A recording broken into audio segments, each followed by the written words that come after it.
Hello friends, welcome to the 17th lecture of the Detection and Estimation Theory course. And in this particular lecture, we are going to look at the composite hypothesis testing detection problems using the Bayesian approach. So in the last class, what we discussed was that we understood the need for a composite hypothesis testing schemes. And the need was something like this, that let's say in a binary hypothesis testing, we have two hypotheses H0 and H1. If the PDFs are known fully, PDFs are completely known, then we use the simple hypothesis testing, okay, that we discussed in some of the previous lectures. But suppose if the PDFs are not completely known, so some of the parameters are unknown, then we use the composite hypothesis testing.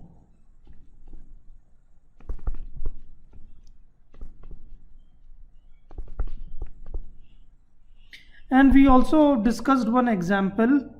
The example was detecting a DC in white Gaussian noise, detecting DC. Now the amplitude A is unknown here in a white Gaussian noise. So we had two hypotheses, H0, which is Xn is equal to Wn, and H1 hypothesis was Xn is equal to A plus Wn, where A was our unknown parameter here. Alright, Wn, we knew the PDF of Wn, which is normal with mean 0 variance sigma square. Okay, so this was our problem, and we saw that if A is unknown, then for different values of A, we are going to have different tests. For example, if A is greater than 0, then we had the test statistics Tx greater than lambda dash to detect hypothesis H1, and if A was less than 0, then we had just the opposite test, which is Tx be less than the hypothesis H1, and we knew that the Tx is the average or the summation. Okay, so this was our test statistic.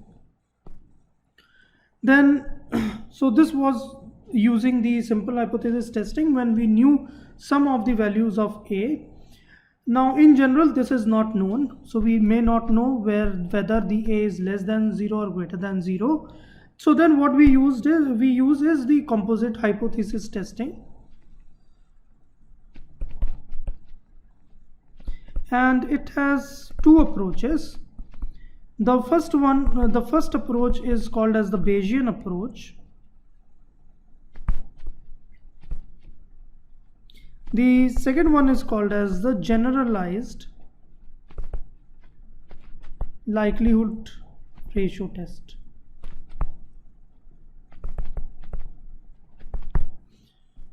Alright, so these are the two approaches that are used for this composite hypothesis testing problems. So in Bayesian, what we do is that we assign prior PDFs. We assign prior PDFs to unknown parameters.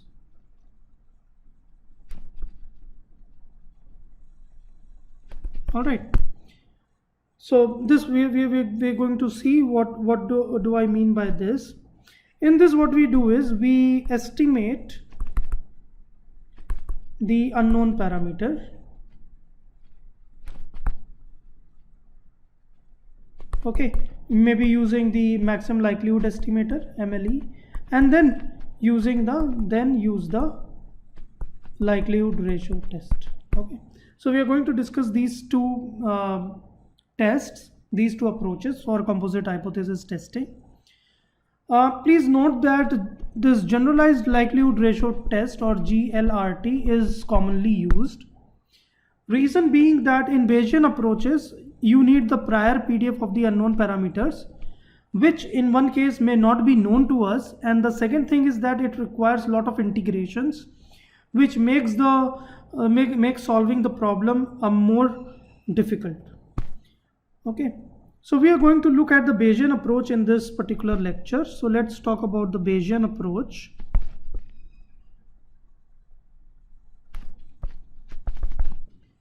All right. So what is the our problem? So we want to decide. So we want to decide between hypothesis H0 and H1 when PDFs depend on set of unknown parameters. Okay.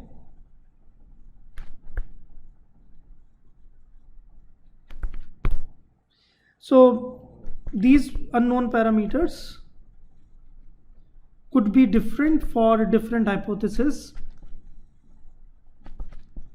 may or may not be same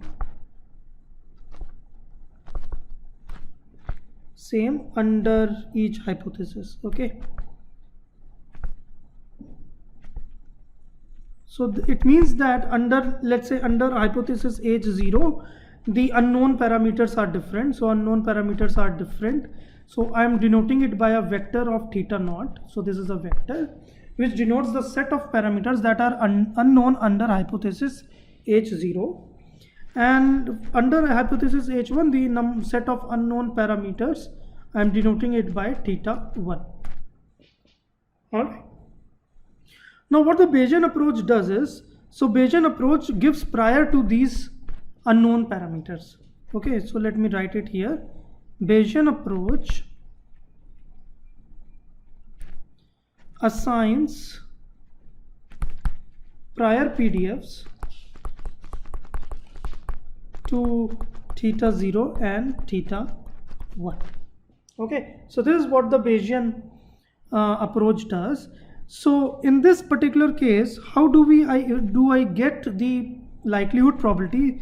See, we always use the likelihood ratio test, which is the probability of x given h1 divided by probability of x given h0. If it is greater than lambda, then we decide hypothesis h1 to be correct. Now the problem here is we need to get this probability, the likelihood probability. In cases when there are some unknown parameters in the likelihood probability, then we denote it by probability of x given the theta 0 parameters under hypothesis, let's say h0. So this is what we do have. All right. Now how to get this likelihood or this particular probability?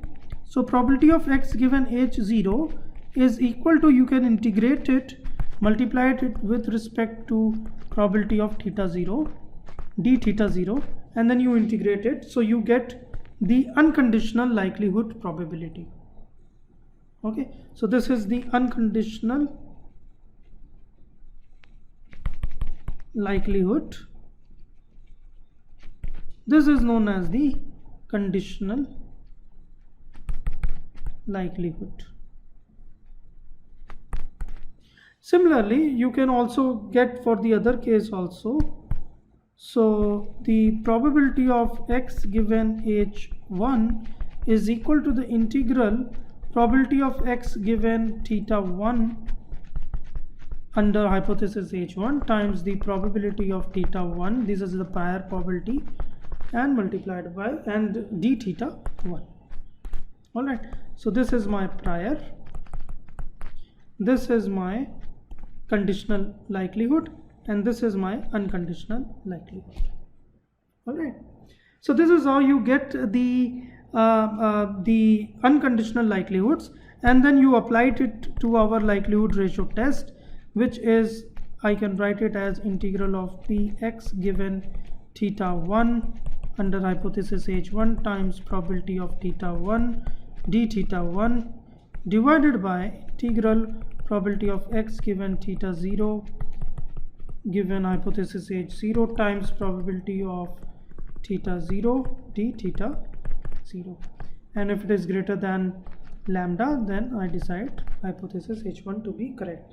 So this is what we follow in the Bayesian approach. You can see here the integrations, these integrations are over the number of parameters that are unknown. So this is a multi-dimensional integral. So these are, you can call it as a multi-dimensional integrals. All right. Now another point to note here is that how do you get these prior probabilities? Okay. So how do you get the prior probabilities? How to get prior probabilities? The probability of theta 0 and probability of theta 1. How do you get that?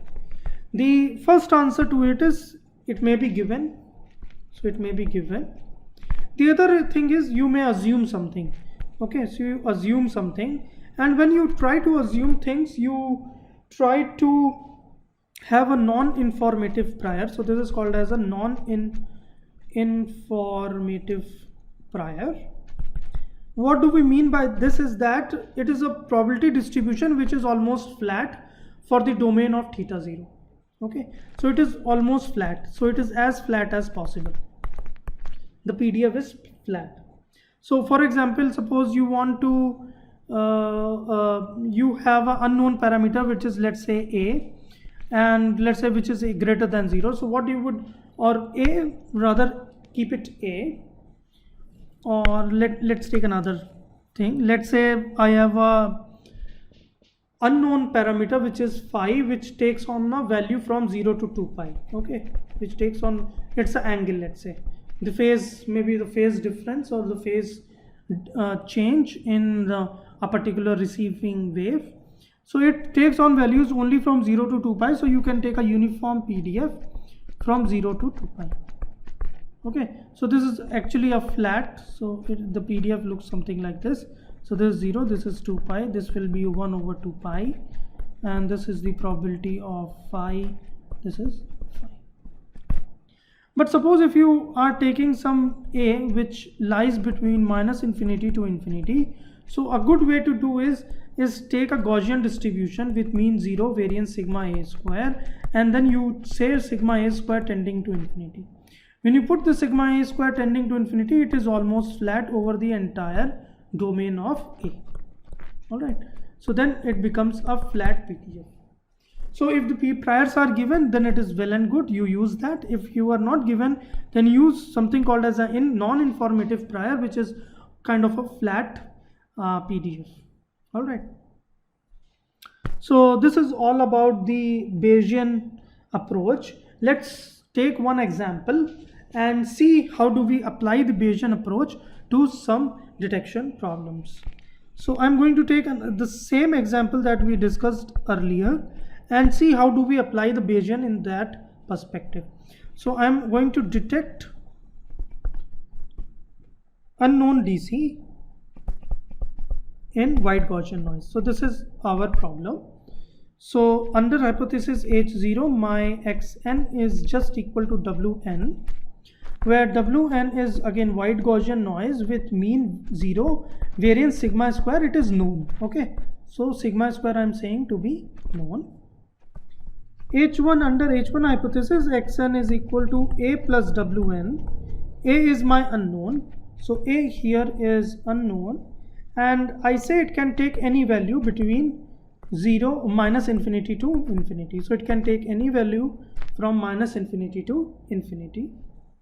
And again, n, we are taking capital N number of samples, so n goes from 0 to capital N minus 1. Now I have not been given the prior of A. The prior of A has not been given to me, so I will take a non-informative prior for A.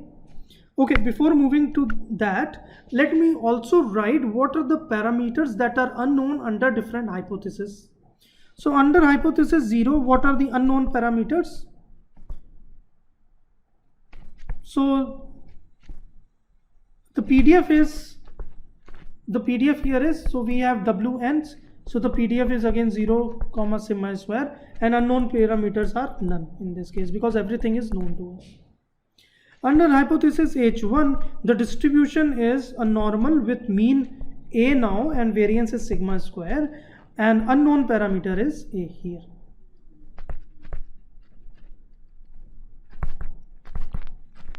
All right.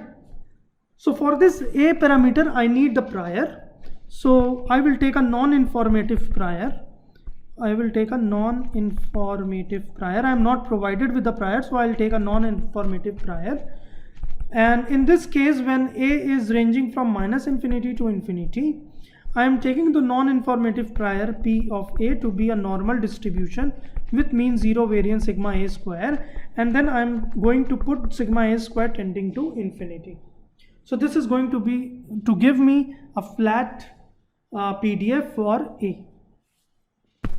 Now what I have to do is I have to just apply the Bayesian approach here.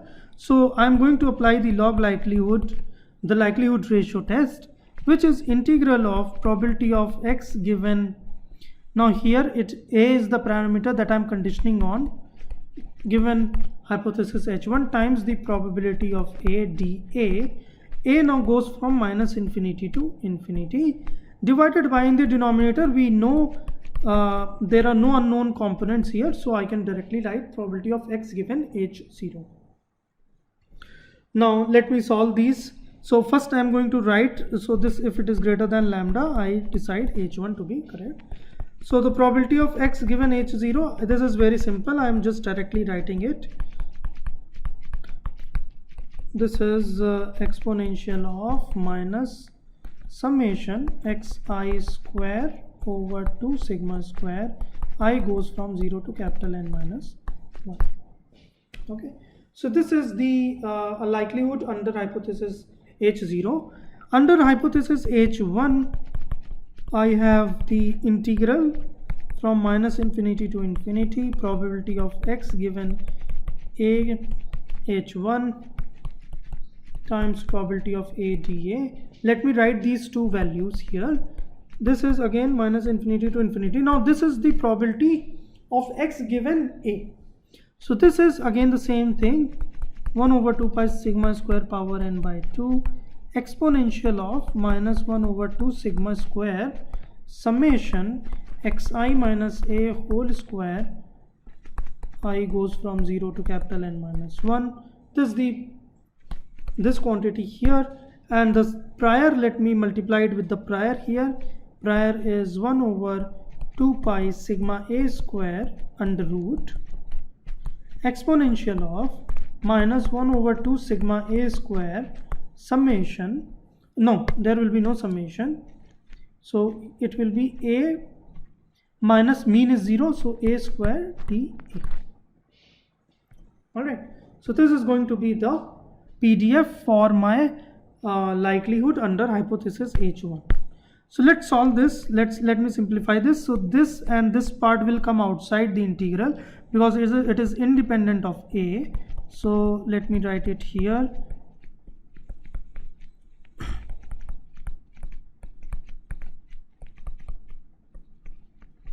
And then -infinity to infinity. I am going to combine these two exponentials in these and this. So let me write it 1 over 2. Now this will be, I am expanding this part, so this becomes summation x square I divided by sigma square plus summation A square will be n times A square over sigma square, and then there will be a component minus 2A summation xi over sigma square times now the multiplication of this, so it will add up here, so this will become plus A square over sigma A square dA. Alright, so this is what we get in here. And now let me do this one thing. Let me call this as a function QA. Let me call it as QA, and let me try to solve this function. Okay, so what I'm going to do is I'm going to combine A square together because the integration is over A, so I have to integrate it with respect to A. So I'm going to collect A square terms. So I can write here A square times n over sigma square plus 1 over sigma a square plus minus it will be 2a summation xi over sigma square plus summation x square I over sigma square. Now what I can do is I will take this part common, so it will become n over sigma square plus 1 over sigma a square times a minus 2a summation xi over, so it will become n plus sigma square over sigma a square plus summation x square I divided by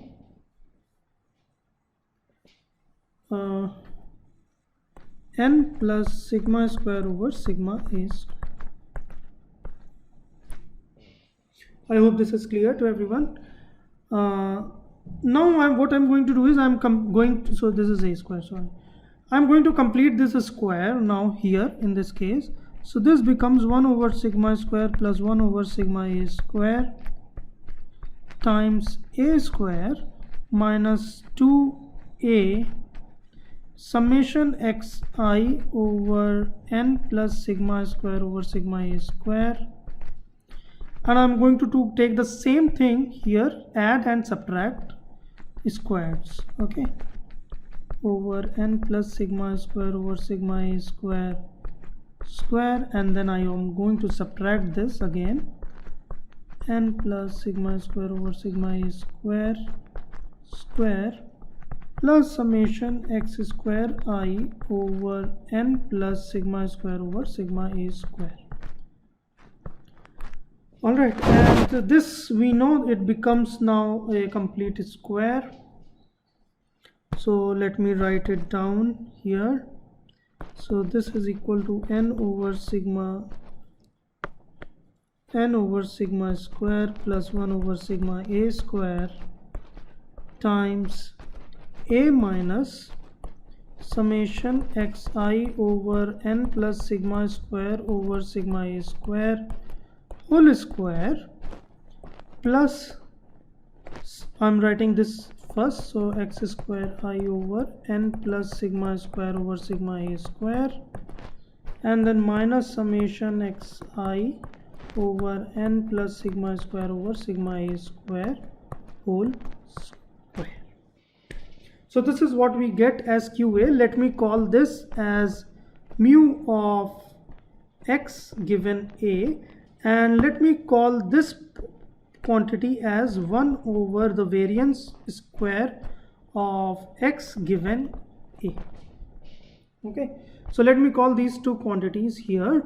So let's put these back in the equation here. So what I get is that my likelihood function probability of x given h1, this is equal to again the same thing, 1 over 2 pi sigma square power n by 2 pi sigma a square power half integral minus infinity to infinity.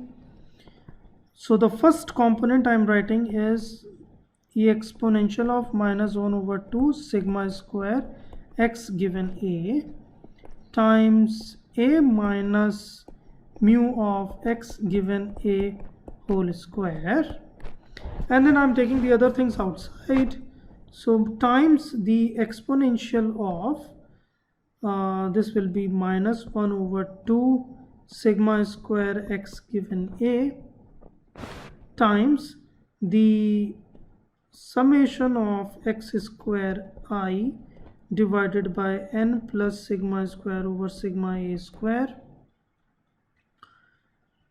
minus,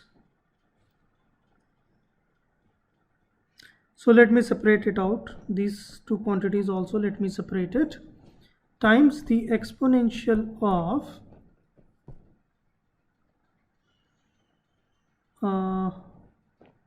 so minus minus will become plus, this will become 1 over 2 sigma x given a square summation xi over n plus sigma square over sigma a square whole square dA.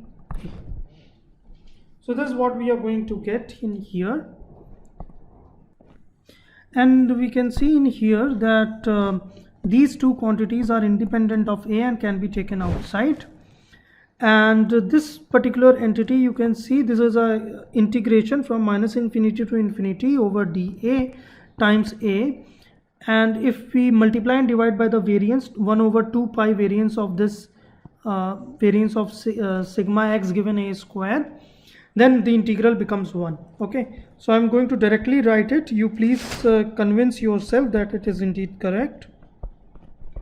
So 1 over 2 pi sigma square power n by 2, 2 pi sigma A square power half times, I'm writing these two expressions here, exponential of minus 1 over 2 sigma x given A square times summation x square I over n plus sigma square over sigma A square times the exponential of 1 over 2 sigma x given A square summation xi over n plus sigma square over sigma A square whole square times, so I have to now multiply and divide by the variance.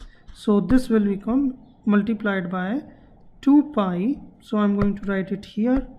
It will become 2 pi sigma square A given x power half. So this is what we are going to get as the probability of x given under hypothesis H1. And let me divide it with the probability of x given hypothesis H0, which is 1 over 2 pi sigma square power n by 2 exponential of minus 1 over 2 sigma square summation xi square. All right, and you can see these two quantities are going to cancel each other. All right, and you can also see that this particular quantity and this is also going to cancel. You can see sigma square x given A is this quantity, so these two will cancel. This will become 2 sigma square, and so these two are going to cancel. You please see that. So my likelihood L of x is coming out to be 2 pi sigma square A given x divided by 2 pi. So 2 pi are also going to get cancelled, and power is half. So again, so this will become sigma of A given x divided by sigma of A times the exponential of 1 over 2 sigma x given A square times summation xi over n divided by sigma square, sorry, this is n plus sigma square over sigma A square whole square. And if it is this greater than lambda, then I decide hypothesis H1 to be correct. Let me take this to the other side. Let me also write here sigma square x of A, which is in fact equal to, so I can write this particular portion as 1 over, so I can write it as sigma square over sigma x given A square. I can write this quantity here. So these two are also constant. So what you can do is you take this here, take the log. So what we are going to get is 1 over 2 sigma x given A square times summation xi over n plus sigma square over sigma A square. This is greater than log of sigma A over sigma A given x times lambda. For hypothesis H1 to be correct, these are also constant. So let me take it to the other side. And so what I'm going to get is my test statistics is now going to be summation xi square, which is greater than lambda dash, to decide hypothesis H1 to be correct. All right, so what we get is, so obviously I can divide by 1 over n if you want to. So you can also do this n square you can take it to the other side. So text statistics, you can also write it as 1 over n summation xi whole square is greater than lambda double dash here, and you can see this particular quantity is my average value, so we call it x tilde square is greater than lambda double dash. This is my test statistics. Or in other words, or I can write to decide H1 hypothesis, I can say that if my average value, if it is greater than under root of lambda double dash, I decide H1, otherwise I decide H. If it is less than lambda double dash, I decide H0.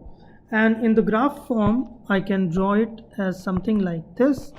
So this is going to be my test statistics, which is x tilde.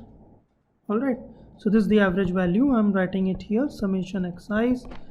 Okay, so if the value lies, so this, let me write it as 1, and this is lambda double dash. So in this region, I decide my H0 hypothesis to be correct, and in these regions I decide my H1 hypothesis to be correct. So this is what we get as the solution for the Bayesian approach for this composite hypothesis testing problem when we do not know A. And what does it mean is that as we move away from the 0 point, we are more likely to discover a non-zero DC. All right, either we move to the left or to the right side, we see that there is some DC in the signal. Okay, so this is about the Bayesian approach. What we need to do is we need to assume some prior probabilities. If it is given, then it is very good. If it is not given, then we assume some prior, which is kind of non-informative, and then we take the likelihood ratio test and then decide. So I'll stop here. Thank you very much.